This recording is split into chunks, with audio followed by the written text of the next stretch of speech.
In today's video, we'll be looking at an aircraft that is often overlooked and quite rarely covered in any depth, despite being the French Air Force's most successful military seaplane of the Second World War. Known for being consistent, fairly maneuverable, and reliable, the multi-purpose twin-float Latecoere 298, or Late 298, was initially designed to function mainly as a torpedo bomber, but would in fact frequently be pushed into use as both a dive bomber and as a maritime reconnaissance aircraft during its fairly brief career. Though it only had a short life, the 298 quickly established a reputation for excellence, and it was considered one of the best aircraft of its class ever built. Today's video has also been done in partnership with Icarus Art, a company that makes beautiful aviation-themed artworks. Whether you're into Catalinas, Corsairs, Stukas, Spitfires or Ansons, there's sure to be a piece that takes your fancy, and if not, they're constantly adding new designs and art pieces to their collection. You can purchase them as a printed canvas or posters, and the prices start for as little as $10. So to check out their collection, click on the link below, or go to icarusart.net and use the code REX to get a 10% discount on your order. Now, as for the Late 298, the origins of this aircraft go back to the mid-1930s. Due to the unpopularity of its predecessor, the Late 290, and the increasing obsolescence of the aging Levasseur PL-15, a competent and modern torpedo bomber was requested by the French Navy to replace the older and inferior types that were currently in service. This aircraft had to be versatile, stable, and capable of carrying a 700-kilogram torpedo, as well as reconnaissance equipment, in order to fully replace the aforementioned Late 290 and PL-15. The prototype of the Late 298 was designed and built in Toulouse, after the Naval Aviation Authorities accepted the initial proposal for evaluation. The aircraft, designated 298.01, completed water trials in the spring of 1936, and it made its maiden flight on May the 8th. The testing process was relatively painless, with few problems encountered and no mechanical failures. The only notable modification was a single strut that was added between the two floats, which was preserved on all future variants of the aircraft. The initial tests were complete by the 24th of September, with the aircraft moving on to service trials, pending approval for a production order. In terms of construction, the 298 featured a low-mounted cantilever wing and sported a metal stressed skin fuselage. The early variants of the plane had some fabric covering on the control surfaces, but by later models, the entire thing featured metal exclusively. The 298 would be powered by the 12-cylinder Hispano-Suiza 12Y liquid-cooled engine, which drove a 3-bladed variable-pitch propeller and could push up to 880 horsepower. All variants of the aircraft utilized this engine, and it was not until the subsequent Late 299 in which the engine would be changed. Contributing to the unorthodox looks of the design, the 298 had rather oversized pontoons, which each contained a single 260-litre fuel tank. In between them, on the underside of the fuselage, were mounting points to hold up to 3 depth charges or a single torpedo. Later on, they could also be equipped with bombs. In terms of guns, 2 fixed forward-firing 7.5mm Dahn machine guns were mounted in each wing, and a single gun was installed on a flexible rear mount for defense.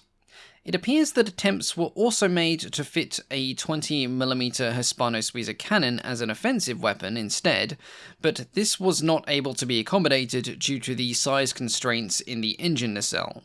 The 298 would be operated by a 3-man crew for the majority of its service, this consisting of 1 pilot, 1 rear gunner, and 1 navigator. The only exception to this was the 298D variant, which had 4 crew members. This variant was operated with 2 commanders, the exact reason of which are not completely clear, but one might have taken the role of some sort of training instructor.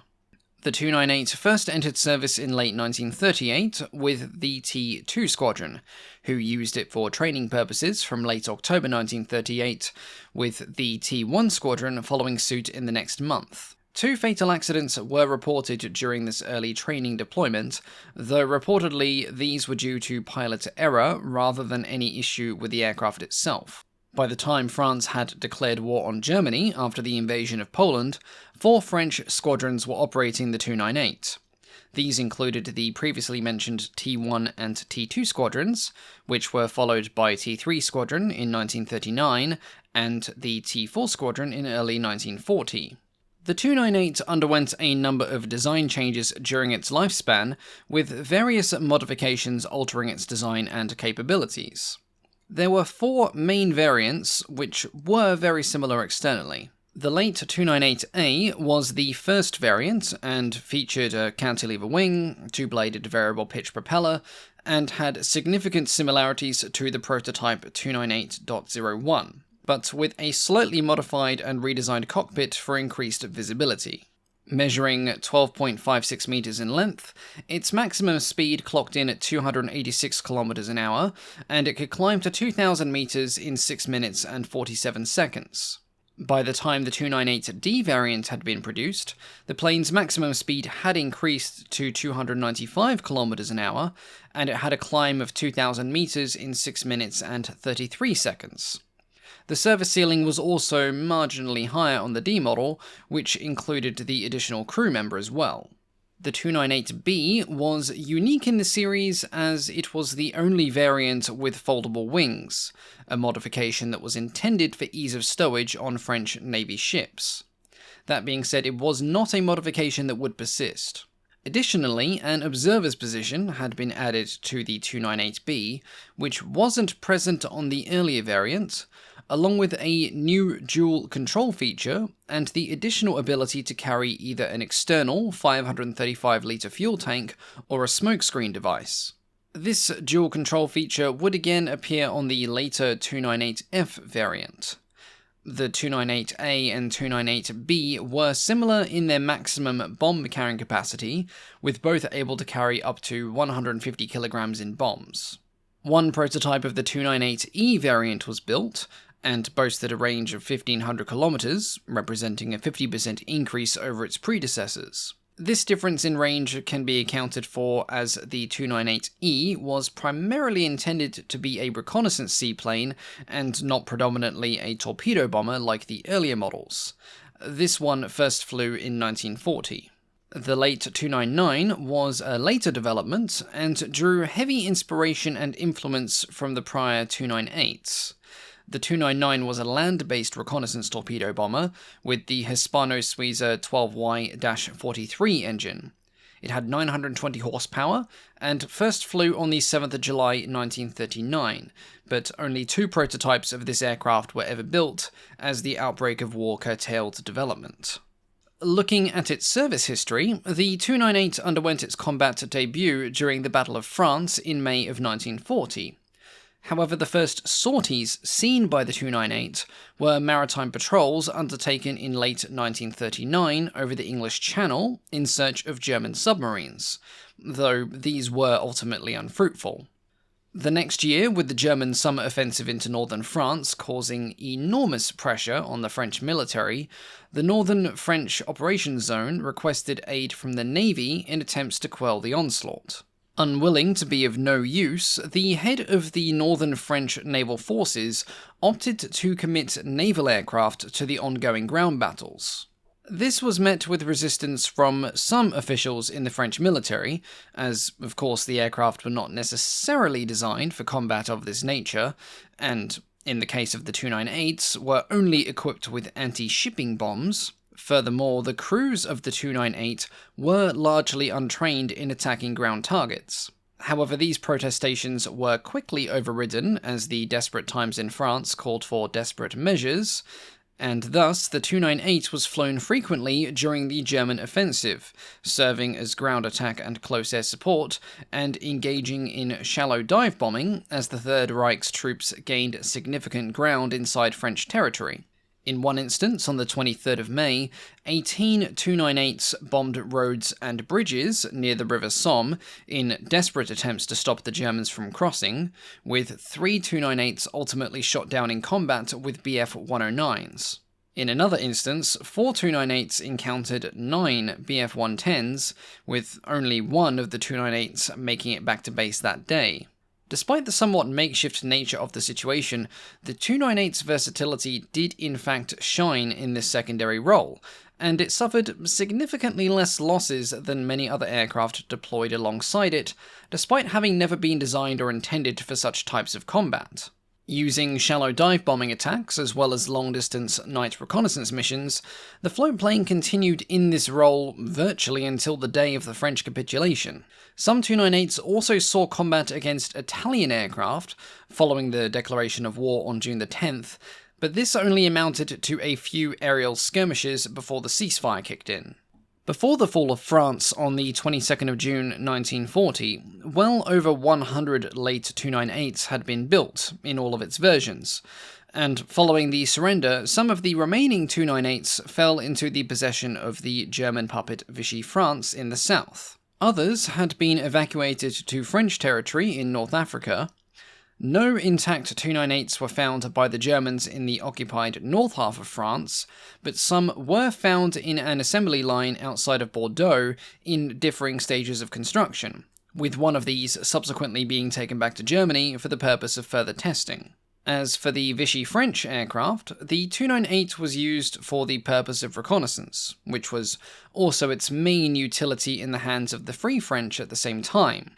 Later, under the Vichy government, another 20 298Fs were built. These 298F variants had a further 2 machine guns for ventral defense, with all of the Darn guns being replaced by 7.5mm MAC machine guns instead.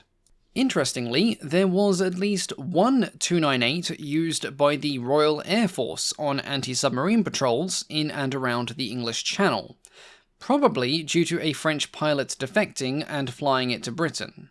Ultimately, however, the aircraft would not see large amounts of action in the mid-war years following the French surrender in mid-1940. Then, on the 8th of November 1942, the unoccupied region of France was invaded by the German army in response to Operation Torch, the Allied landings in North Africa.